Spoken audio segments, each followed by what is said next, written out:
Hey guys, welcome back to my YouTube channel. ඔන්න අද video එකෙන් මම ඔයගොල්ලන්ට ගොඩක් කට්ටිය ඉල්ලපු ස්ටඩි බ්ලොග් එක ගෙනාවා. ඉතින් අද මේ බ්ලොග් එකේදී ස්ටඩි ටිප්ස් එහෙමත් මම ඔයගොල්ලන්ට කියලා දෙනවා. ඉතින් බලන් ඉන්නකෝ. ඔන්න ඉතින් guys අද මම කරන්න යන්නේ මගේ ඉස්කෝලේ වැඩ ටිකක්. ඇත්තටම ඉස්කෝලේ වැඩ කියන්නේ මේ මම කාලසටහන වරද්දලා තමයි ගෙනිල්ලා තියෙන්නේ. සඳුදා නෙමේ ඉස්කෝලේ පටන් ගත්තේ අඟහරුවාදනේ. ඉතින් මට වැරදිලා සඳ පොත් ටික තමයි දාගෙන ගිහිල්ලා තියෙන්නේ. ඉතින් ඒක නිසා මම දැන් ඔය වැඩ ටික තමයි මේ vlog එකේදී සම්පූර්ණ කරන්නේ. ඉතින් guys අද මම මේ vlog එකේදී ඕගොල්ලොන්ගෙන් ප්‍රශ්නයක් අහනවා. ඉතින් ඒ ප්‍රශ්නෙට හරියටම උත්තරේ දෙන මුල්ම 3 දෙනාගේ නම් 3 මම ඊළඟ vlog එකේ shout out විදියට දෙනවා. ඉතින් මම මේ වැඩේ දිගටම කරන්න තමයි හිතන් ඉන්නේ. ඉතින් ඕගොල්ලෝ වීඩියෝ එක skip නොකර බලන්න ඕනේ. මොකද හදිස්සියවත් ඔය skip කරොත් ඔයාලට ප්‍රශ්නේ මිස් වෙන්න පුළුවන්.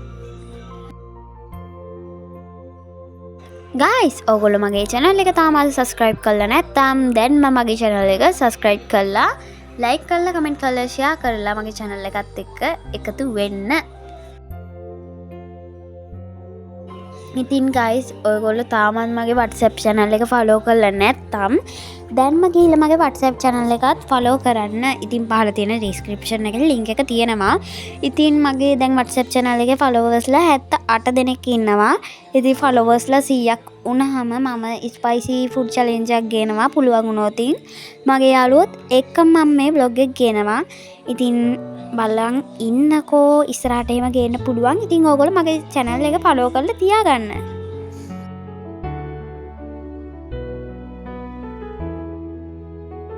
guys තව සුබම ආරංචියක් කියන්න තියෙනවා.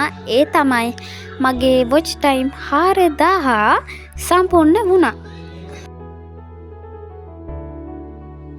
ඉතින් guys මම මේ vlog එකේ ඉස්සරහට study tip එකකුත් කියලා දෙනවා. ඉතින් guys මේ vlog එකේදී මම ඕගොල්ලන්ට දෙන question එක තමයි SMS පණිවිඩ ක්‍රමයේ අකුරු වලින් කියවෙන වචනේ තේරුම මොකක්ද? ඒ කියන්නේ SMS කියන්නේ ඔය කෙටි කරලානේ.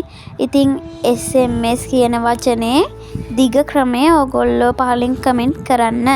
ඉතින් හරියටම කමෙන්ට් කරන මුල් 3 දෙනාට මම ඊළඟ vlog එකේදී shout out දෙනවා.